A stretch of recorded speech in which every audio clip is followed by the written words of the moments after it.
Bible को उठाओ और बोलो, ये वचन मेरे शुद्ध रहने का आधार है। पवित्र आत्मा से मदद मांगो, खुदावंद तेरे वचन पर मनन करने के लिए मेरी मदद और सहायता कर। होंठों को खोल के ऊंची आवाज में प्रभु यीशु मसीह के सामर्थी नाम में हम मांगते हैं। तारीफ कर दो खुदावंद के वर्ड के लिए जोर से। हालेलुया। आज स्टडी का हफ्ता है। आज आमीन। अपने पेन कॉपीज निकाल लो। अगले कुछ हफ्ते हम बाइबल स्टडी करेंगे और मेरा ये बिलीव है कि जब हम ये बाइबल स्टडी करेंगे, अगर आपने पूरा ध्यान दिया, ये वर्ड आपको कभी भी सेम नहीं रहने देगा। जो भी आपके साथ जुड़ा हुआ है, जो भी घराना, जो भी बिजनेस, जो फाइनेंस, जो लाइफ, आप सेम नहीं रहने वाले। आमीन। दूसरा शमूएल 7 उसकी 1 से लेकर 9 आयत हम पढ़ेंगे। दूसरा शमूएल 8 उसकी 1 से 13। दूसरा शमूएल 11 उसकी 1 से 3। और उसके बाद भी मैं आपको बाइबल के अलग अलग वचनों में आपको लेके जाऊंगा। उसके लिए मेरे पास बाइबल होना और आपके पास बाइबल होना जरूरी है। दूसरा शमूएल 7 उसकी 1 से 9 आयत को मैं पढ़ूंगा। आप अपनी स्क्रीन पे पढ़ेंगे, अगर बाइबल है तो अपने पास पढ़ेंगे। जब राजा अपने भवन में रहता था तो यहोवा ने उसको चारों ओर के सब शत्रुओं से विश्राम दिया था। और तब राजा नातान नामक भविष्यद्वक्ता से कहने लगा, देख, मैं तो देवदारू के बने हुए घर में रहता हूं, परंतु परमेश्वर का वचन, उसका संदूक तंबू में रहता है। नातान ने राजा से कहा, जो कुछ तेरे मन में हो उसे कर, क्योंकि यहोवा तेरे संग है। उसी रात को यहोवा का यह वचन नातान के पास पहुंचा, जाकर मेरे दास दाऊद से कहे, यहोवा ये कहता है कि क्या तू मेरे लिए निवास घर बनाएगा? क्या मेरे लिए तू मेरे निवास के लिए घर भी बनाएगा? जिस दिन मैं इजराइलियों को मिस्र से निकाल लाया, उस दिन से आज के दिन तक मैं कभी घर में नहीं रहा। तंबू के निवास में आया जाया करता हूं। जहां जहां मैं समस्त इजराइलियों के बीच फिरता रहा, क्या मैंने कहीं इजराइल के किसी गोत्र से, जिससे मैंने अपनी प्रजा इजराइल की चरवाही करने को ठहराया है, ऐसी बात कभी कही कि तुमने मेरे लिए देवदारू का घर क्यों नहीं बनवाया? इसलिए अब तू मेरे दास दाऊद से ऐसा कह, सेनाओं का यहोवा यो कहता है कि मैंने तुझे भेड़शाला से और भेड़ बकरियों के पीछे पीछे फिरने से और इस मनसा से बुला लिया कि तू मेरी प्रजा इजराइल का प्रधान हो जाए। और जहाँ जहाँ कहीं तू आया गया, वहाँ मैं तेरे संग रहा और तेरे समस्त शत्रुओं का तेरे सामने से नाश किया। फिर मैंने तेरे नाम को पृथ्वी पर के बड़े बड़े लोगों के नाम के समान मैं महान कर दूंगा। सब बोलो आमीन। अगला वचन मैं पढ़ूंगा, दूसरा शमूएल 8 उसकी 1 से 13 आयत। इसके बाद दाऊद ने पलिश्तियों को जीतकर अपने अधीन कर लिया और दाऊद ने पलिश्तियों की राजधानी की प्रभुता उनके हाथ से छीन ली। फिर उसने मोआबियों को भी जीता और उनको भूमि पर लिटाकर डोरी से मापा और 2 डोरी के लोगों को घात किया और डोरी भर के लोगों को जीवित छोड़ दिया। तब मोआबी दाऊद के अधीन होकर भेंट ले आने लगे। फिर जब सोबा का राजा रहोब का पुत्र हददेजर महानद के पास अपना राज्य ज्यों का त्यों करने जा रहा था, तब दाऊद ने उसको जीत लिया। अब आप इसको घर जाके पूरा पढ़ेंगे और मैं पढ़ूंगा 13 आयत को। जब दाऊद लोन वाली तराई में 18,000 अरामियों को मार कर लौट आया, तब उसका नाम बड़ा हो गया। सब बोलो आमीन। सबसे पहली आयत दूसरा शमूएल 7 उसकी 1 में लिखा, जब राजा अपने भवन में रहता था तो यहोवा ने उसके चारों ओर के सब शत्रुओं से उसको विश्राम दिया था। एक बात आपने हमेशा याद रखनी है, आज भी इंडिया अंग्रेजों के अधीन होता अगर वॉर ना होती, अगर लड़ाई ना होती, आज़ादी की जंग ना होती। हाँ या ना? हर एक पीस के पीछे, हर एक शांति के पीछे एक जंग है। अपने पड़ोसी से बोलो, हर एक पीस के, हर एक शांति के पीछे एक बड़ी जंग है। आमीन। अब यहाँ पे जब दाऊद को परमेश्वर ने विश्राम दिया तो बाइबल कहती है, आपको 2 तरीके से इसको समझना है। बाइबल कहती है कि परमेश्वर ने उसको चारों ओर के शत्रुओं से विश्राम दिया। विश्राम कैसे दिया? बाइबल कहती है हर बार उसको विश्राम से पहले उसको एक लड़ाई लड़नी पड़ती थी, उसको एक फाइट लड़नी पड़ती थी। और परमेश्वर का जब इसमें 2 चीजें सीखने वाली। बाइबल कहती है कि उसने कहा कि अब मैं विश्राम में हूं, अब मैं परमेश्वर का भवन बनाऊंगा। एक बात आपको हमेशा याद रखनी है, जब तक एक विश्वासी आराम में और विश्राम में नहीं जाता, वो उतना परमेश्वर का काम नहीं कर सकता जितना एक आराम वाला और परमेश्वर में विश्राम वाला व्यक्ति कर सकता है। आपको बात बड़ी, आज बाइबल स्टडी मुझे यहाँ बैठना पड़ेगा क्योंकि मुझे अलग अलग वचनों में आपको लेके जाना पड़ेगा और बाइबल मेरे पास होना जरूरी है। एक बात हमेशा याद रखो, अगर आपको मालूम है कि परमेश्वर ने आपसे वायदा किया कि मैं तुझे बेस्ट दूंगा, तेरा घराना बेस्ट होगा, तेरा तेरा तेरा परिवार बेस्ट होगा, तेरा फाइनेंस बेस्ट होगा। मैं ऐसे लोगों से पर्सनली जानता हूं जिनको 500 रुपए की जॉब आज से 15 साल पहले छूट जाती थी और वो धक्के खाते थे और परमेश्वर में बिल्कुल नए थे। आज मुझे कल एक मेरे दोस्त ने बताया कि आज उन लोगों की फैक्ट्रीज जल चुकी हैं, वो लोग ब्लेस्ड हैं क्योंकि परमेश्वर में लगातार वो चलते रहे, बने रहे, खड़े रहे। अब मेरी बात सुनो, परमेश्वर का मेन मकसद ये है कि आप उसकी महिमा करें और इसी तरीके से वो आपको ब्लेस करना चाहता है। बाइबल कहती है कि पौलुस ने कहा, तुमने जो मेरे दर्शन में मेरा साथ दिया, इसलिए ये कलीसिया जो आशीषित होगी और परमेश्वर तुम्हारी हर घटी को महिमा सहित मसीह यीशु में पूरा करेगा। हाँ या ना? इतना मालूम है कि नहीं? जोर से हालेलुया बोलो, जोर से। ये वचन आपको समझना बहुत ज्यादा जरूरी है। आज सुनो, परमेश्वर ने कहा मैं तुम्हें बेस्ट दूंगा, बेस्ट दाख दूंगा, बेस्ट पानी दूंगा, बेस्ट तेल दूंगा। हाँ या ना? इतनी समझ आई कि नहीं आई? अब हमें यह बात समझ आ रही है दाऊद के इन वचनों को पढ़ के कि जब वो विश्राम में था तब उसने बात की कि मैं यहोवा के भवन को बनाऊंगा।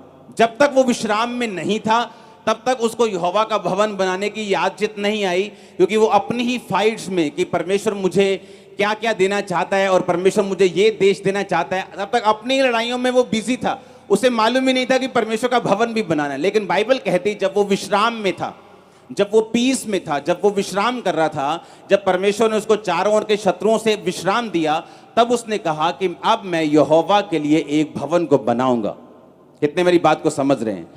अब इसका मतलब यह है कि कौन परमेश्वर का काम कर सकता है, कौन वो व्यक्ति है जो परमेश्वर का काम ज्यादा कर सकता है, जिसको परमेश्वर ने सारी लड़ाइयों से विश्राम दिया हो। आमीन। इसका मतलब विश्राम उसी को मिल सकता है जिसने लड़ाइयां लड़ी हों और अपनी लड़ाइयां जीती हों। इतने तक बात को समझ गए हो? अब यहां पर परमेश्वर का वचन यह कहता है कि परमेश्वर ने उसको कहा कि मैं अब तेरे नाम को पृथ्वी पर के बड़े बड़े लोगों के नामों के समान महान कर दूंगा। जैसे ही तू मेरे भवन को बनाने की बात करेगा, जैसे ही तूने मेरी सेवा करने की बात की है, क्योंकि तू अपनी लड़ाई को लड़ा है। उसने कौन सी लड़ाई लड़ी थी?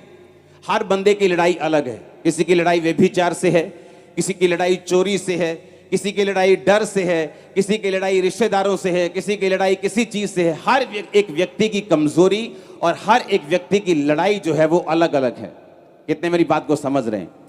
अब बाइबल कहती है उस लड़ाई को लड़ने के बाद और उसको जीतने के बाद ही आप परमेश्वर के काम को कर सकते हैं, क्योंकि परमेश्वर जब आपको विश्राम देता है तो परमेश्वर का काम हम अच्छी तरह से कर सकते हैं।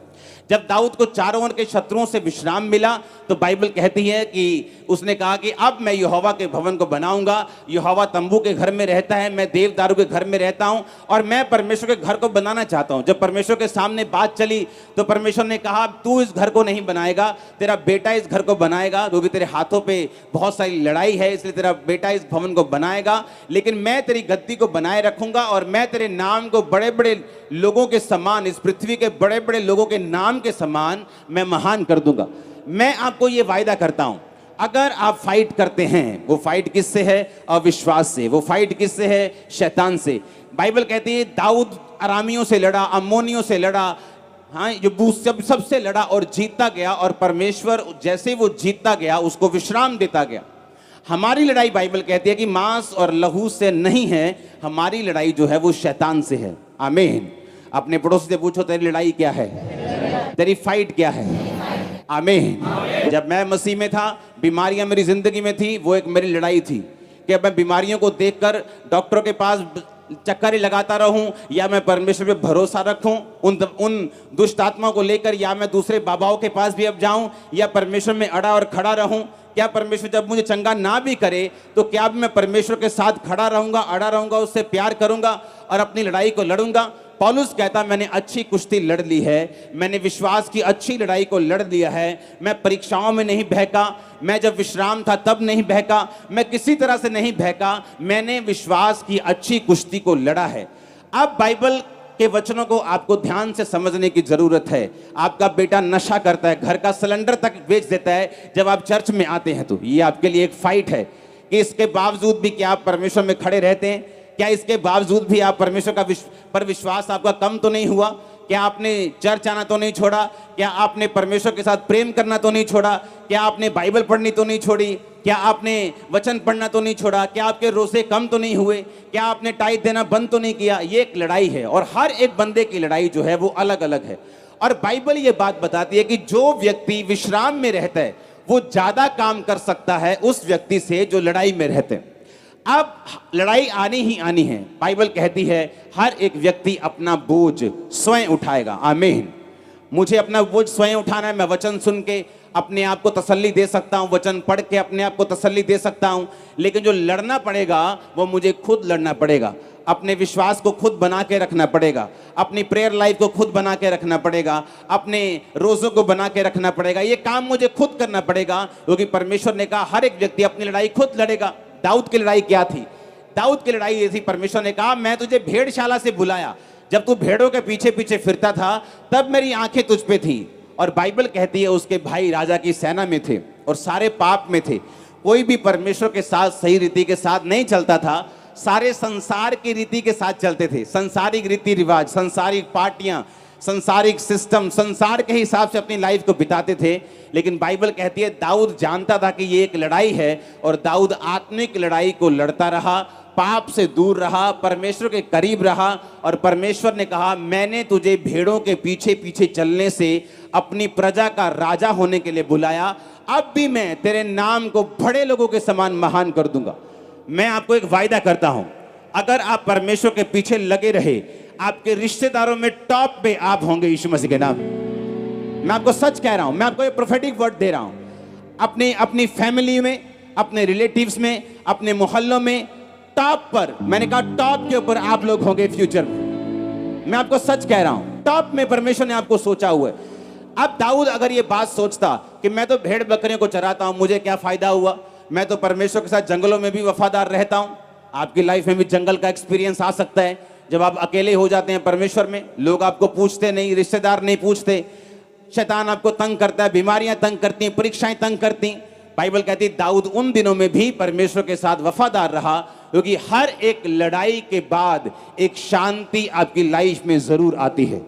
और जब वो शांति आती है आप उतना ही परमेश्वर का कार्य कर सकते हैं। बाइबल कहती है दाऊद के राज्य से भी ज्यादा जो राज्य था वो सुलेमान का बढ़ा। और अगर आप बाइबल को ध्यान से पढ़ें तो सुलेमान ने अपने पिता के आधी लड़ाइयां भी, चौथा हिस्सा भी लड़ाइयां नहीं लड़ी थी, क्योंकि सारी लड़ाइयां दाऊद लड़ गया था। उसने विश्राम में प्रवेश किया और कुछ लड़ाइयां लड़ी, और उसके बाद वो परमेश्वर का जितना काम वो कर सका उतना दाऊद नहीं कर सका। जितना भवन उसने बनाया वो दाऊद नहीं बना सका। और अब परमेश्वर आपको विश्राम देना चाहता है। बाइबल कहती है कि उसने आपको विश्राम में प्रवेश करने के लिए बुलाया। एक विश्राम स्वर्ग वाला है, एक विश्राम नीचे वाला है। मैं आपको धरती के विश्राम की बात कर रहा हूं, स्वर्ग के विश्राम की भी बात कर रहा हूं। अब परमेश्वर ये चाहता है, उसने कहा कि मैं तेरे नाम को पृथ्वी पर के बड़े नामों के समान कर दूंगा। आपका नाम बहुत ऊंचा होने वाला, ये परमेश्वर ने मुझसे कहा है। मैं आपको सच कह रहा हूं, अगर आपने आज की बाइबल स्टडी को, ये लगातार चलेगी बड़ी मीटिंग तक, जब तक आगे अगस्त की बड़ी मीटिंग आ रही, बड़ी मीटिंग तक ये लगातार बाइबल स्टडी चलेगी। अपने कॉपी, अपने पेन अपने साथ लेके आओ, क्योंकि आप सेम नहीं रहने वाले अगर आप इस वचन को समझ गए तो। अब अगर आप सेम 8 बाब की जो हमने आयत 13 को पढ़ा है, जब बाइबल कहती है कि दाऊद फलिश्तियों के साथ लड़ा, बाइबल कहती है उसके बाद दाऊद अरामी, हद्देदेजर, ये वो उन सब लोगों के साथ लड़ा, तो 13 आयत में लिखा कि दाऊद लोन वाली तराई में 18,000 अरामियों को मार कर आया, तब उसका नाम बड़ा हो गया। सब बोलो आमीन। परमेश्वर ने उससे कहा था कि मैं तेरे नाम को बड़ा करूंगा, मैं तेरे नाम को महान करूंगा। और बाइबल कहती है जैसे जैसे वो लड़ता गया और वैसे वैसे उसका नाम जो था वो ग्रेट होता गया। जब भी आप परमेश्वर को देखेंगे बाइबल में कि उसने वायदा किया, उसके बाद उसने कहा अब तुम्हें लड़ना होगा, लड़ाई के बाद मैं तुम्हें विश्राम दूंगा, विश्राम के बाद तुम मेरा काम करोगे, मेरा काम करने के बाद तुम्हें आशीष मिलेगी, तुम्हारा नाम और महान होगा। कितने मेरी बात को समझ रहे हैं? अब अगर हम दूसरा शमूएल 11 उसकी 1 से 3 आयत को पढ़ेंगे, उसमें लिखा, फिर जिस समय राजा लोग युद्ध करने को निकला करते हैं, उस समय अर्थात वर्ष के आरंभ में दाऊद ने योआब को और उसके संग अपने सेवकों और समस्त इस्राएलियों को भेजा और उन्होंने अम्मोनियों का नाश किया और रब्बा नगर को घेर लिया, परंतु दाऊद यरूशलेम में रह गया।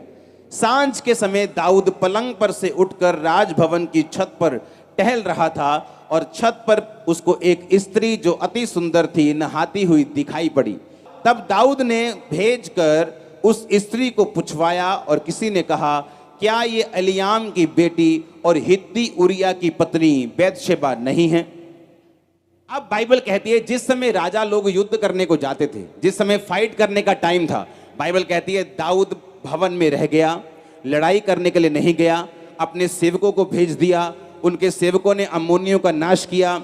शाम के टाइम दाऊद पलंग पर से उठा, रिलैक्स करता हुआ आराम से शाम को बिना काम के छत पर चढ़ा, नहाती हुई औरत दिखाई पड़ी, मन में व्यभिचार जागा, उसे बुलाया, उसके साथ सोया। उसके बाद दाऊद का पतन शुरू हुआ। इस घटना के बाद दाऊद की पूरी जिंदगी सेम नहीं रही। उसका परिवार, उसके परिवार में तलवार चली, उसके अपने बच्चे मारे गए, दाऊद की बेइज्जती हुई, जहां से निकला था वहीं पहुंच गया, नंगे पांव सिर पर धूल डालते हुए उसे भागना पड़ा और जो कुछ उसकी लाइफ में नहीं होना चाहिए था वो सारा कुछ होना शुरू हुआ। अब परमेश्वर ने आपसे एक वायदा किया कि मैं तेरे नाम को महान कर दूंगा, मैं तुझे ग्रेट करूंगा, मैं तुझे हील करूंगा, मैं तुझे डिलीवर करूंगा, मैं तेरे बच्चों को उद्धार दूंगा, धर्मी का वंश बचाया जाएगा, मैं तेरे शरीर को चंगा करूंगा, मैं फाइनेंशियली तुझे बरकत दूंगा, तू औरों के समान नहीं होगा, तू अन्य जातियों से ऊंचा होगा। ये सारे वायदे आपके साथ किए हैं परमेश्वर ने, हाँ या ना? जब परमेश्वर ने कहा कि दाऊद मैं तेरे नाम को महान करूंगा और सब पृथ्वी के बड़े बड़े लोगों में तेरा नाम होगा, जैसे ही परमेश्वर ने वायदा किया, जैसे ही दाऊद लड़ाई करने के लिए जाता था, परमेश्वर उसको जिताता था, उसका नाम और महान होता था। और अब लड़ाई का समय था और बाइबल कहती है दाऊद रिलैक्स हो गया और बैठ गया और अपने स्टाफ को कहा जाओ लड़ो, मैं यहाँ पे पलंग में बैठा हूँ, आराम कर रहा हूँ। और शाम को जैसे ही वो राजभवन की छत पे गया तो वहां पे एक औरत देखी और व्यभिचार में फंसा। उसके बाद दाऊद की जिंदगी सेम नहीं रही। हम पूरी बाइबल में क्या देखते हैं कि परमेश्वर ने आपके साथ एक वायदा किया है कि मैं तेरे बच्चों को बचाऊंगा, तेरी फैमिली बचाई जाएगी, तू बच, तेरा घराना बचाया जाएगा, तेरा हस्बैंड बचाया जाएगा, तेरे नशे वाले बच्चे बचाए जाएंगे। लेकिन इन सब वायदों के साथ परमेश्वर की एक इंस्ट्रक्शन जुड़ी है जो परमेश्वर ने दाऊद को दी थी कि जब जब तू लड़ेगा मैं तेरे नाम को क्या करता जाऊंगा, महान करता जाऊंगा। अब लड़ने का समय था, हालेलुया। संडे किसका टाइम है? बोलो लड़ने का। लेकिन हम कहां हैं? हम पार्टी अटेंड करने के लिए गए हैं। हमारा दोस्त आ गया अमेरिका से, हम उसके साथ बिजी हैं। अपने पड़ोसी से पूछो तेरी लड़ाई क्या है? क्या वो बीमारी है? क्या वो गरीबी है? क्या वो कलेश है? अपने पड़ोसी को जोर से बोलो जीत जा, क्योंकि परमेश्वर तेरे साथ है। बोलो पड़ोसी को, बोलो जीत जा, क्योंकि वो तेरे नाम को बड़ा करना चाहता है। आप मसा किए जाते हैं बड़े नाम के साथ। आज अभी आमीन ऊंचा वाला चाहिए चर्च, आमीन ऊंचा वाला चाहिए। आप मेरी बात समझ रहे कि नहीं? उसने कहा मैं तेरे नाम को बड़े लोगों के नाम के समान कर दूंगा। तेरे रिश्तेदार तेरा नाम लेंगे कि वो देखो क्या कहां पहुंच गया। तेरे लोग तेरा नाम लेंगे, तेरा परिवार तेरा नाम लेगा, तेरे रिश्तेदार तेरा नाम लेंगे। ऐसा होगा। मैं आपको प्रोफेटिक वर्ड दे रहा हूं। मैंने कहा मैं आपको प्रोफेटिक वर्ड दे रहा हूं, ऐसा होगा यीशु मसीह के नाम में। आप मेरी बात समझ रहे कि नहीं? पर बाइबल कहती है उसके आगे जो परमेश्वर ने कहा था उसके आगे काम पड़े थे। वो काम क्या था? लड़ाइयां। और हमारी लड़ाई अब अरामियों के साथ नहीं, हमारी लड़ाई यबूसियों के साथ नहीं, हमारी लड़ाई कनानियों के साथ नहीं, हमारी लड़ाई किसके साथ है? शैतान के साथ। किसके साथ है? हमारी लड़ाई हमारे ही शरीर के साथ है। हमारी लड़ाई हमारे पापों के साथ है, हमारी लड़ाई हमारी अपनी अभिलाषाओं के साथ है। और बाइबल कहती है जब तक आप फाइट नहीं करते आप विश्राम में नहीं प्रवेश करते। आमीन। अपने पड़ोसी को बोलो, विश्राम में प्रवेश करना है, नाम बड़ा करना है, तुझे लड़ना पड़ेगा और जीतना पड़ेगा। आज से लड़। मारो प्रोफेसी अपने पड़ोसी को बोलो, आज से तू लड़ और जीत। आमीन हो जाए, ये बरकत तुम्हारी चर्च। Hallelujah, hallelujah. बाइबल कहती है दाऊद रिलैक्स करने लग गया। जब कहीं पहुंच गया तो रिलैक्स करने लगा और फाइट करनी छोड़ दी। और शैतान ने इस चीज का फायदा उठाया, औरत के साथ व्यभिचार किया। उसके बाद पूरा परिवार, अगर आप दाऊद का परिवार देखेंगे, कभी भी सेम नहीं रहा। उसके परिवार में फाइट चली, उसके परिवार में मौतें आई, क्योंकि जो कुछ उसने बोया वो कुछ उसने काटा। अपने पड़ोसी को बोलो, लड़ना है और जीतना है। तेरी लड़ाई शैतान के साथ है, तेरी लड़ाई शैतान के साथ है। बोलो, अभिलाषाओं के साथ है, पाप के साथ है। अपने हाथों को उठाओ, फायर को कैच करो, तुम जाओगे, लड़ोगे, जीतोगे। आमीन ऊंचा और गवाहियों के साथ वापिस आओगे। Hallelujah, hallelujah. कल एक बहुत देर के बाद मेरी एक दोस्त से बात हुई। उसने कहा कि हम इकट्ठे परमेश्वर में आए थे और एक और जन था जो हमारा दोस्त नहीं था लेकिन हमारे साथ ही परमेश्वर में आया था। उनमें से 2 जन मैं और एक और हम परमेश्वर में खड़े रहे। और जब मुझे उसके बारे में मालूम हुआ कल कि वो भी बहुत ब्लेस है अपनी लाइफ में, और जिसने प्रभु को छोड़ा था उसका सारा परिवार फिनिश हो चुका। कभी कोरोना आ गया, वहां एक बंदा चला गया, बीमारी आ गई, वहां चला गया, कहीं पानी में एक डूब के। ये परमेश्वर की मर्जी नहीं, लेकिन हमने फाइट नहीं की और शैतान ने इस चीज का क्या उठाया? फायदा उठाया। उसने हमें डरा दिया कि हम फाइट ना करें, कि तेरा अगर तू चर्च जाएगी तेरा बच्चा और तुझे तंग करेगा, वो ज्यादा नशे करेगा, तेरा पति तुझे और मारेगा, तेरे घर में और कलेश होगा। अच्छा, चर्च जाने की जरूरत नहीं। आज उस सांप को नहीं मारा जो छोटा सा सपोला है, कल वो अजगर बन जाएगा और तुम्हें निकल जाएगा। अब परमेश्वर ने कुछ नहीं करना, अब आपने करना है। बोलो पड़ोसी को, बोलो तुमने करना है। वो कर चुका। आमीन। परमेश्वर कर चुका। वो क्रूस पे मारा जा चुका, गाड़ा जा चुका, वो जी उठा। अब उसने कहा कि तुम लड़ोगे, मैं तुम्हारे साथ होऊंगा। तुम लड़ोगे, मैं तुम्हारे नाम को महान कर दूंगा। तुम लड़ोगे अपनी अभिलाषाओं से, अपने पाप से, तुम शैतान से। तुम परमेश्वर के लिए खड़े रहोगे, मैं तुम्हारे नाम को बढ़ाता रहूंगा, तुम्हारे नाम को महान करता रहूंगा, तुम्हारे बच्चों को महान करता रहूंगा। ये परमेश्वर का प्लान है आपकी लाइफ में। आमीन। अब दाऊद रिलैक्स करने लगा, पलंग पर सो गया, उठा, शाम को टहलने लगा, नंगी औरत देखी, बुलाया, व्यभिचार किया। उसके बाद पूरा परिवार, दाऊद के अपने बच्चे मारे गए, पूरा परिवार बिखरा, पूरा परिवार खत्म हो गया। सारी उम्र तक उसने उसका फल भोगा। परमेश्वर ने जो उसको बोला था कि तू यहां इसलिए है क्योंकि तू मेरे वायदों को, मेरी वाचाओं को पूरा करता आया है, इसलिए मैंने जो भेड़ों के पीछे पीछे एक छोटी जगह से अपने पास बुला लिया। अब मैं तेरे नाम को पृथ्वी के बड़े बड़े लोगों के नामों के समान महान करूंगा। ये परमेश्वर का प्लान, आपको मालूम? ये परमेश्वर आपसे बात कर रहा है आज। वो ग्रेट नाम देगा आपको। दाऊद सबसे निग्लेक्टेड था अपने परिवार में, सबसे निकम्मा जिसको बोलते हैं। भेड़ बकरियां थोड़ी सी, कौन है वेला, कौन है दाऊद, चलो चल भी काका, भेड़ बकरियां चार। मुश्किल काम है, रात को बाहर रहना, सुबह बाहर रहना है, चलो भेड़ बकरियां चारो। बड़ा बेटा कहाँ है? राजा की सेना में। बड़ा बेटा कहाँ है? पुलिस में। बड़ा बेटा कहाँ है? वो बड़े बड़े पोस्ट पे था, वो बड़े बेटे सभी। दाऊद ऐसा था कि जब शमूएल किसी उसके घर में आया कि मुझे तुम्हारे एक बेटे को मसा करना है, तो उसने दाऊद को इनवाइट तक नहीं किया। इतना निग्लेक्टेड चाइल्ड था वो कि मतलब अपना बच्चा ही भूल गए वो, कि पहला बच्चा आया, दूसरा आया, परमेश्वर ने कहा नहीं मैंने इसको भी नहीं किया, इसको भी नहीं किया, इसको भी नहीं किया। पुराने टाइम में जब नबी लोग किसी के घर जाते थे तो उन्हें टांगे कांपती थी। नबी लोग घर आए, उनको मालूम नहीं या तो हमें ये डुबो के जाएगा या पूरा आसमान पे चढ़ा के जाएगा, पता नहीं अब ये क्या करने आया है। या तो परमेश्वर की सजा बोल के जाएगा या परमेश्वर का बड़ा प्लान बोल के जाएगा। लोग डरते थे नबियों से कि कुछ ना कुछ ये परमेश्वर का वचन लेके आया। तो उसने कहा कि परमेश्वर तेरे घर में एक राजा बनाना चाहते हैं। पहला बच्चा आया, रिजेक्ट, दूसरा आया, रिजेक्ट, सभी रिजेक्ट। और दाऊद इतना छोटा और निगलेक्टेड और रिजेक्टेड था कि उसको भूल गए थे। उसने कहा हाँ एक रह गया, जंगलों में रह गया, भेड़ बकरी को चराता होगा, हम उसे बुलाते हैं, उसे देख लो। जब वो आया परमेश्वर ने कहा यही है, इसी को मसा करना है, यही है। हालेलुया। आपको लगता है कि मैं कैसे मेरा नाम कैसे महान हो सकता है? अब मैं 5,000 की जॉब करता हूं, मेरा नाम कैसे महान हो सकता है? मैं तो किसी के घर में काम करती हूं। यही तो परमेश्वर चाहता है और यही वो करके दिखाएगा। मैं आपको प्रोफेसी करता हूं, वो करके दिखाएगा। ओ आमीन ऊंचा चाहिए, आमीन ऊंचा चाहिए चर्च। यही तो परमेश्वर है, यही तो है वो। नहीं तो फिर आप कहते हैं कि मैं बड़ा था इसलिए मैं ब्लेस हो गया, मैं इंजीनियर था मैं ब्लेस हो गया, मैं ये था मैं ब्लेस हो गया। यही तो करना चाहता है वो आपकी लाइफ में, आपको छोटे से छोटी पोजीशन से वो बुला के आपके नाम को वो बड़े से बड़े लोगों के बीच में फिट करना चाहता है। यही तो वो चाहता है आपकी लाइफ से, और ऐसा होगा आपके साथ और आपके परिवार के साथ। ये प्रोफेसी है यीशु मसीह के नाम में।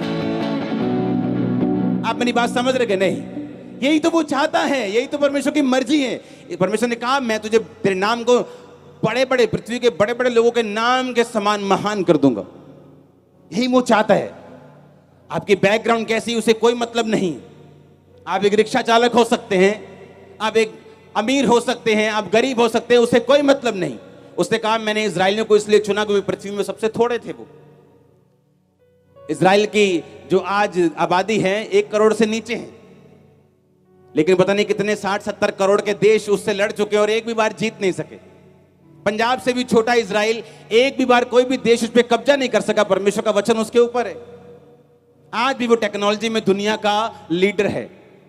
हाँ आज भी हथियारों में वो लीड करता है, टेक्नोलॉजी में वो लीड करता है, फोन्स बनाने में वो लीड करता है, हर चीज में इजराइल लीड करता है। एग्रीकल्चर में वो लीड करता है, अगुवाई करता है लोगों की। और परमेश्वर ने कहा मैंने इजरायली लोगों को इसलिए नहीं चुना था कि वो बहुत बड़े या समझदार थे, वो सबसे छोटे थे। मैंने उन्हें चुन लिया और आज दुनिया में एग्जाम्पल बना दिया कि कोई उन पर कब्जा नहीं कर सकता। वही परमेश्वर तो आपका परमेश्वर है। तब यहोवा परमेश्वर अन्य जातियों को पूछता भी नहीं था, लेकिन बाइबल कहती मसीह में आने के बाद अब्राहम की जो आशीष है वो अन्य जाति तक पहुंचेगी। आज आप और मैं उसकी संतान बन सकते हैं और हैं। आमीन। अगर हम उस पर भरोसा रखें कि परमेश्वर ने आपको फालतू में नहीं चुना, उसने आपको फालतू में नहीं बनाया। उसकी आपकी लाइफ में परमेश्वर का एक मकसद है। वो चाहता है उस मकसद को आप समझें। वो चाहता है कि आप क्विट ना करें, वो चाहता है कि आप पीछे ना हटें, वो चाहता है कि आप हटे ना, वो चाहता है कि आप डरे ना। इसलिए बाइबल में कितनी बार लिखा है मत डर मैं तेरे साथ हूं। तुम्हें लड़ना होगा, आज से लड़ने की अनॉइंटिंग ग्रहण करो यीशु मसीह के नाम में अपने परिवारों समेत। आमीन। वो लड़ाई मेरी थी। रोज घर जाना, कोई परिवार वाला नहीं, परिवार के साथ फाइट। काम कब करेगा, काम कब करेगा, काम कब करेगा, काम कब करेगा। चर्च जाना बंद कर, चर्च जा। 2 ही चीजें थी बस, काम करेगा और चर्च जाना कब बंद करेगा। ये मेरी घर में लड़ाई थी, पर्सनल लड़ाई थी। बीमारियां मेरी लाइफ में थी, दुष्ट आत्माओं के अटैक होते थे। अगर बाहर जाओ तो क्रिश्चियंस भी कई विरोध करते थे, सब तरह लड़ाई झगड़े थे। लेकिन आज कितनी शांति है। अगर मैं उस लड़ाई को ना लड़ा होता, मेरे एक जानकार को उसकी फैमिली वापस ले गई। मसीह में गया तो दुकान नहीं देंगे, मकान नहीं देंगे, और जो उन्हें वापस लेके गए दोनों मर गए। मैं आपको क्या बोलता हूं, जिन लोगों से शैतान आपको नफरत करवा रहा है, वही लोगों को परमेश्वर आपके जरिए ब्लेस करना चाहता है। मालूम पता है कि नहीं? शायद आपको ना बताओ। जो लोग आपका विरोध कर रहे हैं, उन्हीं लोगों को परमेश्वर आपके जरिए ब्लेस करना चाहते हैं। पता है कि नहीं? 2009 में 50 लोग आते थे चर्च में। बस समझ लो कि ये 2 लाइनें चर्च थी। हाँ, तो उनको प्रचार में ऐसे ही करता था, बिना रुके। ये नहीं 50 है तो ठंडे ठंडे, लाखों बैठे हैं तो गरम गरम, ऐसा नहीं था। इसी जोश से होता था। उनको प्रचार कर रहा था मैं, और शाम को मेरे गोडाउन पे जो लाखों का सामान था, सैनिटरी का, टाइल्स का, लोगों ने आग लगा दी। अगले दिन आए चर्च वाले 50-60 लोग, वो माड़ा होया जी, वो माड़ा होया पास, तो बीबियां कर दिया। मैंने कहा तुम वचन पढ़ते हो क्या? उसने कहा हाँ। मैं क्या लिखा वचन में? लिखा कि सब बातें मिलकर भलाई को पैदा करती हैं जो मसीह यीशु से प्रेम करते। अब इसमें भी भलाई क्या हो सकती है? वो शायद मेरी परीक्षा थी कि मैं क्या बोलता हूं। अभी इस सेवकाई जस्ट स्टार्ट हुई है और आग लग गई, और फायर ब्रिगेड को फोन कर, दंगे हुए थे तब शहर में, कोई संत मर गया था कहीं बाहर वियना ऑस्ट्रिया में, कोई गोली मार दी थी, और यहाँ पे लोगों ने पूरे आग लगा दी थी सब जलंधर में। तो उसमें हमारा गोडाउन भी था, और जब वो गोडाउन जला तो अब शैतान ने मुझे बोला कि अब क्या करेगा तू, अब प्रीच कर, तो यही बिजनेस की तो बड़ी गवाहियां देते हैं, प्रभु ने ब्लेस किया, मुझे ब्लेस किया, अब तेरा बिजनेस भी चला दिया, ले अब गवाही दे तू। अब मुझे या तो लड़ना है या पीछे हट जाना है। तब मैंने लड़ने का फैसला किया। मैंने कहा नहीं, मैं फाइट करूंगा, सब बातें मिलकर भलाई को पैदा करती है, वचन मेरा हथियार होगा, ये मेरी लड़ाई का तलवार होगी, इस तलवार से मैं लड़ूंगा शैतान के साथ कि सब बातें मिलकर भलाई को पैदा करती। तब क्या हुआ, वो चर्च जो 50 से शुरू हुई थी उसी साल 500 से ज्यादा क्रॉस कर गई थी। वो जो अप्रैल में स्टार्ट हुई थी, क्रिसमस 500 लोगों में थे हम, और ऑलमोस्ट जलंधर के सब पास्टर से मैं क्रॉस कर गया था सिर्फ उसी साल में, और खड़ा रहा और अड़ा रहा। और जिन लोगों ने मेरा गोडाउन जलाया वो लोग मुझे मालूम थे। अब मैं केस कर सकता था उन पे, उनको फंसाता, लेकिन जिस जाति ने मेरा गोडाउन जलाया 2009 में शायद, हाँ 8 में, और मैंने उनको कुछ नहीं कहा और माफ कर दिया, उसी जाति से परमेश्वर ने मेरी वाइफ मुझे दी है। तो जिस जाति ने शैतान ने जिसको यूज किया मेरा नुकसान करने के लिए, जब मैं प्रभु में खड़ा रहा, मेरी लाइफ की बिगेस्ट ब्लेसिंग भी उसी से आई है। क्या बोलता हूं मैं? फाइट करो। आप समझ रहे कि नहीं? आप समझ रहे कि नहीं? शैतान दिखाना चाहते हैं कि जो प्रभु कर रहा है वो सही नहीं, जो परमेश्वर कर रहा है वो सेंसलेस है, जो परमेश्वर कर रहा है वो सही नहीं। आपकी लाइफ में ऐसा टाइम आएगा जब साइलेंट टाइम होगा, आपको लगेगा कि कहां काम हो रहा है परमेश्वर का। मैं इतनी प्रेयर कर रहा हूं, मैं टाइट दे रहा हूं, मैं प्रार्थना कर रहा हूं, बाइबल पढ़ रहा हूं, मेरे बच्चे को चर्च लेके जाता हूं, कहां काम हो रहा है? ये मेरी लाइफ में हो चुका है 8 साल, 9 साल, 10 साल। लेकिन साथ साथ परमेश्वर मुझे निशानियां देता, साइंस देता था, मैं तेरे साथ हूं। ब्लेसिंग्स अलग अलग तरह की मिलती थी, और मुझे मालूम था कि परमेश्वर मेरे साथ है। मुझे गिरने नहीं देता था, संभाल के रखता था। मुझे मालूम था निशानियां मिल रही, परमेश्वर मेरे साथ है। बहुत सारी चीजों के साथ मुझे मालूम होता था परमेश्वर मेरे साथ है। जो मैं मांग रहा हूं शायद अभी मुझे मिल नहीं रहा, लेकिन वो मिलेगा एक दिन। मैं फाइट करता रहूंगा, लड़ता रहूंगा। मसीह में की गई मेहनत कभी व्यर्थ नहीं जाती। आमीन। आप समझ रहे बात को कि नहीं? आपकी फाइट अलग है, मेरी अलग है, आपकी अलग है, साथ की अलग है, इसकी अलग है, इनकी अलग है, सबकी अलग अलग फाइट है। आपको अपनी फाइट खुद लड़नी है। उसके आगे एक ग्लोरियस इनाम आपके लिए रखा हुआ है, ग्लोरियस नाम आपके लिए रखा हुआ है, ग्लोरियस परिवार आपके लिए रखा हुआ है। ओ आमीन हो चाहिए बरकत आपकी ये चर्च। इसलिए परमेश्वर ने कहा अपना पलटा खुद मत लो, मुझे मौका दो, मैं दूंगा तुम्हें पलटा, और मजेदार पलटा दूंगा। हाँ हाँ या ना? यही तो परमेश्वर चाहता है आपकी लाइफ से। उसका प्लान सिर्फ दाऊद के लिए नहीं था कि मैं तेरे नाम को बड़े लोगों के समान महान कर दूंगा। उसका प्लान आपके लिए है, आप लोगों के लिए है। मैंने कहा वो आप लोगों के लिए है, आपके बच्चों के लिए है, आपके परिवार के लिए है। आमीन हो चाहिए बरकत आपकी ये चर्च। Hallelujah hallelujah. यही परमेश्वर चाहता है, ये उसका प्लान है आप लोगों की लाइफ के लिए। आपको उसे समझना है, उसे ग्रहण करना है, उसके अनुसार लड़ना है, उसी के अनुसार अपनी जिंदगी को बिताना है। इंसानों की शक्ल नहीं देखनी, लोग क्या कहते हैं, प्रेशर क्या कहते हैं, हवा किस ओर है, रुख किस ओर है।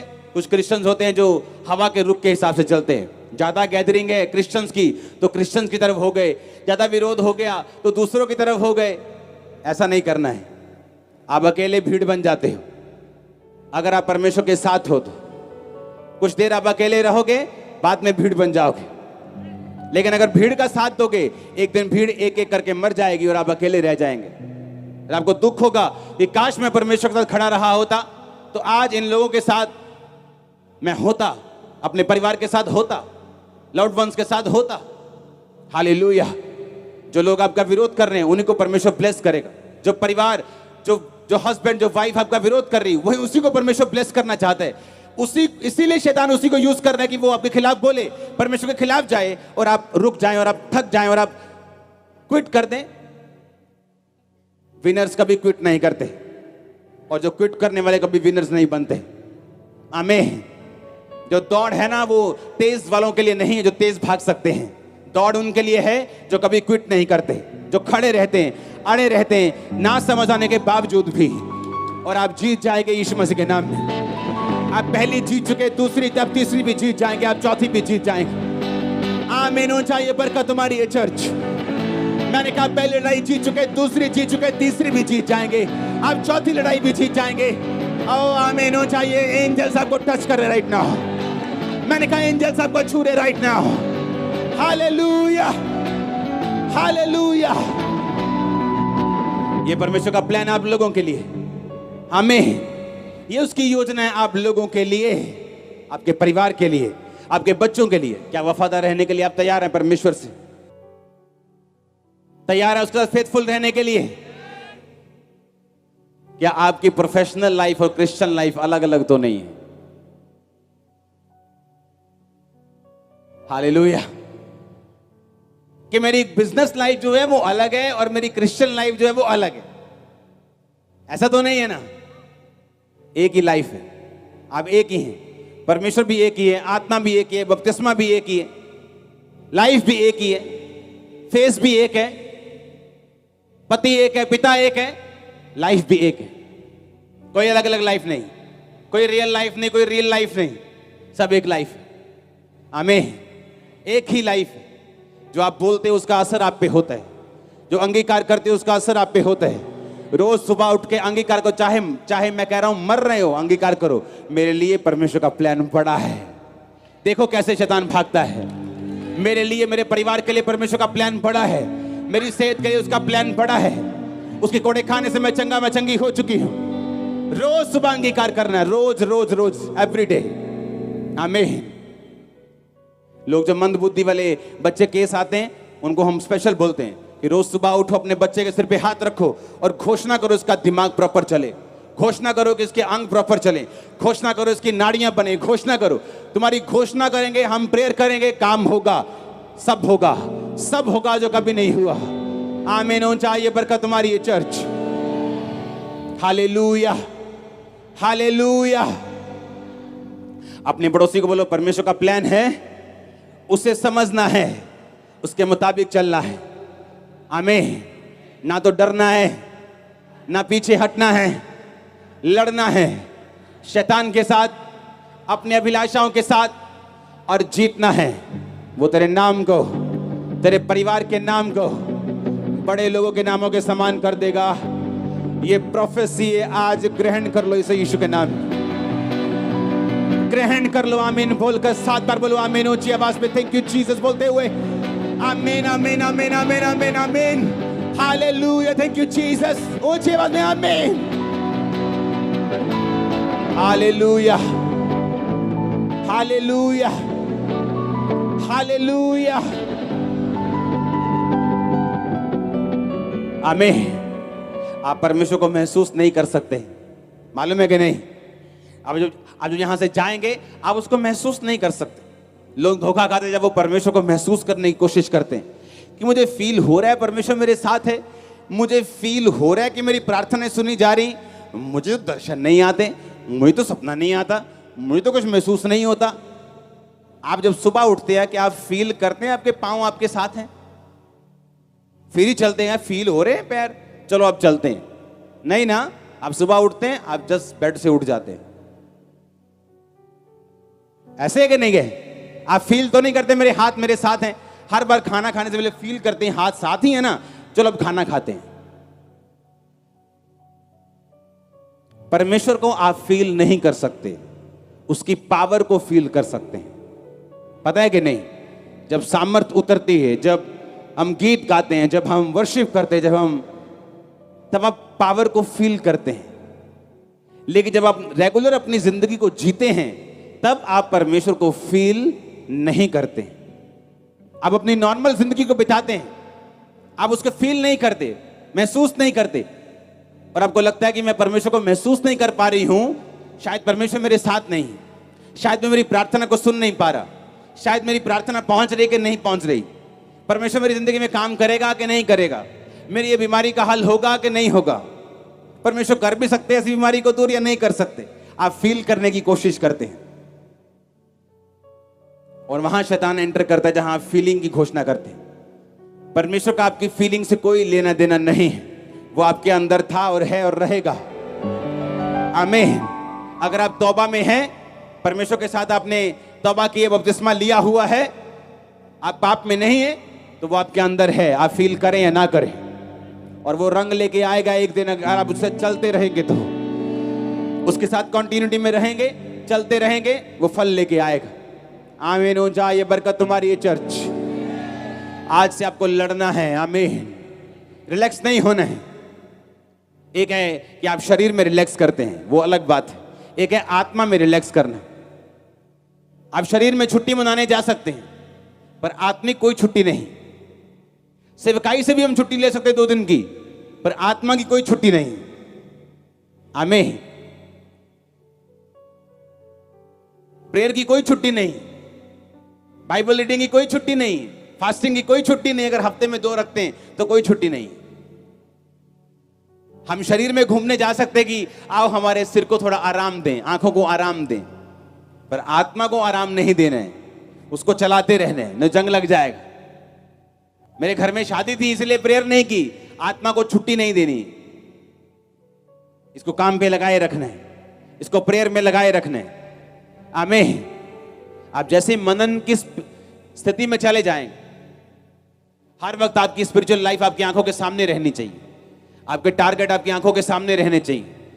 स्पिरिचुअल लाइफ में आप क्या करना चाहते हैं, आज आपने प्रेयर कितनी की, आज आपने बाइबल पढ़ी कि नहीं पढ़ी, हर वक्त आपके दिमाग में ये चीजें रहनी चाहिए। आमीन।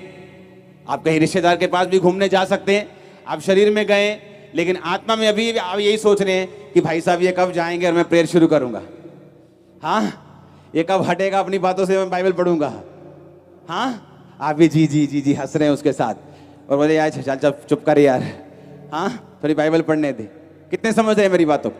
स्पिरिट में आराम नहीं देना, शरीर को आराम दे सकते हैं, 2 दिन आराम कर सकते हैं, शरीर को तंदुरुस्त रखने के लिए रिलैक्स कर सकते हैं, लेकिन स्पिरिचुअल लाइफ में कोई रिलैक्सेशन नहीं। दाऊद फाइट करने में रिलैक्स हो गया, जहां उसे लड़ना चाहिए था वहां वो रिलैक्स हो गया। और जहां आप स्पिरिचुअल लाइफ में रिलैक्स करने के लिए गए, आपने प्रेयर लाइफ को कम किया, बाइबल रीडिंग को कम किया, वहीं शैतान अपने सवालों के साथ आएगा और आपको फंसा लेगा। फिर वहां से डाउनफॉल शुरू होता है लोगों का। वो दाऊद था तब भी डाउनफॉल आया। परमेश्वर शक्ल नहीं देखता, पोस्ट नहीं देखता, हैसियत नहीं देखता, आत्मिक तुम बड़े हो के छोटे हो नहीं देखता। वचन टूटेगा, डाउनफॉल आएगा, वचन पे खड़े रहेंगे, नाम बड़ा होगा, आपका नाम बड़ा होगा, ये श्योर है, मैं देख रहा हूं। मैंने कहा आपका नाम बड़ा होगा, ये श्योर है, मैं देख रहा हूं। Hallelujah, hallelujah. आप तैयार है क्या? आप तैयार हैं क्या? आपको अपनी लाइफ की ऐसी सिचुएशन आएगी जहां पर आपको फैसला लेना होगा कि क्या अब भी मैं परमेश्वर के साथ चलने के लिए तैयार हूं? क्या अब भी परमेश्वर के साथ खड़ा रहने के लिए, खड़ी रहने के लिए तैयार हूं? क्या इतने कलेश के बावजूद भी मैं परमेश्वर के साथ चलने के लिए तैयार हूं? क्या इतनी बीमारियों के बावजूद भी मैं परमेश्वर के साथ चलने के लिए तैयार हूं? आपको फैसला लेना होगा, ये आपकी फाइट होगी। और जब फाइट कर लेंगे, मैं आपको बता रहा हूं, जो लाइफ आपको मिलेगी, कोई संसारिक मेहनत, संसारिक पैसा, संसारिक पोस्ट, उसको उसके बराबर क्या, उसके 10% तक भी नहीं पहुंच सकती जो परमेश्वर फिर आपको देगा। वो स्थिरता, वो लाइफ, वो घर जो चट्टान पे बना होगा, वो आप लोगों का होगा। ओ आमीन। अब मेरे को पेट से चाहिए, गले से भी चाहिए। Hallelujah, hallelujah.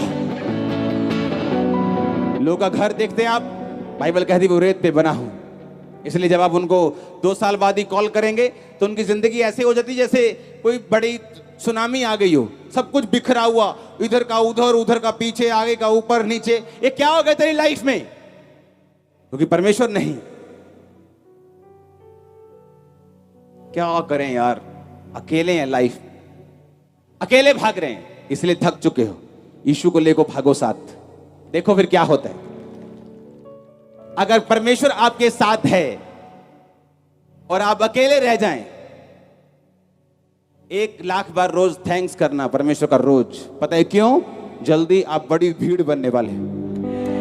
मैं आपको सच कह रहा हूं, जो लोग आपको मिलेंगे प्रभु में आने के बाद, सब नहीं, लेकिन परमेश्वर आपको छांटी करके देगा। डिवाइन हेल्पर्स, जेन्युइन लोग, अगर आप परमेश्वर के साथ जेन्युइन हैं, जेन्युइन लोग आपकी लाइफ में एंट्री मारेंगे। ओ आमीन ऊंचा। मैं आपको सच कह रहा हूं, यही तो परमेश्वर। आप लड़ाई कैसे जीतेंगे? ऐसे जीतेंगे। परमेश्वर बहुत सारी चीजें आपके साथ फिर करना शुरू करता है, आपके लाइफ में, आपके स्टडी में, आपके कैरियर में, आपके फाइनेंस में, आपके परिवार में। जब आप परमेश्वर फाइट करना, आप प्रभु के साथ, जब उसके साथ रहकर शैतान से फाइट करना शुरू करते हैं, वो आपकी लाइफ में चेंजिंग शुरू करता है, बदलाव होने शुरू होते हैं, माहौल चेंज होना शुरू होता है। वो स्लोली हो सकता है, क्योंकि जो चट्टान पर घर बनता है वो आराम से बनता है। जब मैंने प्रभु को नहीं छोड़ा और मेरे कुछ मित्रों ने प्रभु को छोड़ दिया, फिर उनको दुकान मिल गई, फिर उनकी शादी हो गई, ऐसे लग रहा था कि ये ज्यादा अच्छे हैं, हम ऐसे ही घूम रहे हैं, अभी भी लड़ाइयां कर रहे हैं, अभी भी घर से लड़ाई, बाहर से लड़ाई, अंदर से लड़ाई, शैतान से लड़ाई, दिमाग से लड़ाई, फोन से लड़ाई, फेसबुक से लड़ाई, क्या सारा दिन लड़ाई।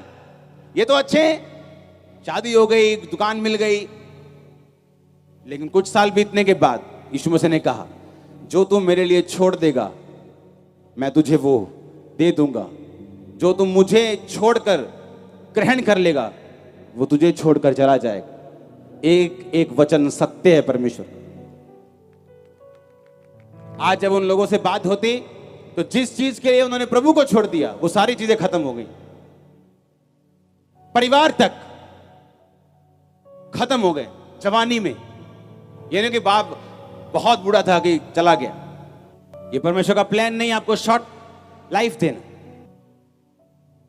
लेकिन आपको लड़ना होगा, हमें फाइट करनी होगी। और आपकी फाइट अलग है। अगर आप अपनी फाइट को दूसरे की फाइट के साथ कंपेयर करेंगे, एक दूसरे के साथ अपने आप को मिलाएंगे कि उसकी लाइफ में ऐसा है, मेरी लाइफ में ऐसा क्यों नहीं, तो शैतान आपको धोखा देगा। क्योंकि हर एक व्यक्ति की लड़ाई अलग है, हर एक व्यक्ति की ब्लेसिंग अलग है, हर एक व्यक्ति की सोच अलग है, उसकी बुलाहट अलग है। वचन पे चलना है, फीलिंग पे नहीं। आज क्या फील हो रहा है कोई मतलब नहीं। आज अच्छा फील हो रहा है कि प्रभु आज कुछ करेगा, फील हो रहा है, चलो चर्च चलते हैं। कल को अगर फील ना हुआ तो क्या करोगे? हमें वचन पे चलना है, जो वचन लिखा हुआ है उस पे चलना है। अपनी फीलिंग को नहीं देखना, वर्ड को देखना है। शैतान आपको कभी धोखा नहीं देने पाएगा। आप ब्लेस हैं आज। ये वचन, ये बाइबल स्टडी कंटिन्यू में जारी रखूंगा। आप इसको नोट करेंगे। ये वर्ड्स मैं पूरे नहीं पढ़ूंगा, आप घर जाकर इन पर स्टडी करेंगे, इनको सोचेंगे, इन पर मनन करेंगे और गवाहियों के साथ वापस आएंगे। अपने हाथों को उठाओ। Thank you Jesus. ऊंची आवाज में हालेलुया हालेलुया बोलते हुए